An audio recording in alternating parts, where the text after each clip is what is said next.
How to download Tumblr on desktop. Want Tumblr right from your desktop without always visiting the browser?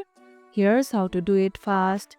Tumblr does not offer a standalone desktop app, but you can still create a shortcut for quick access. First, head to www.tumblr.com. Then click the three-dot menu in your browser. Or here at the top right corner, you can see the install icon. Tap on it and choose Install Tumblr or Create Shortcut depending on your browser. This adds Tumblr directly to your desktop or app launcher so you can open it like a regular app. It's fast, secure, and saves you clicks. Use this method with Chrome or Edge for the cleanest app-like experience.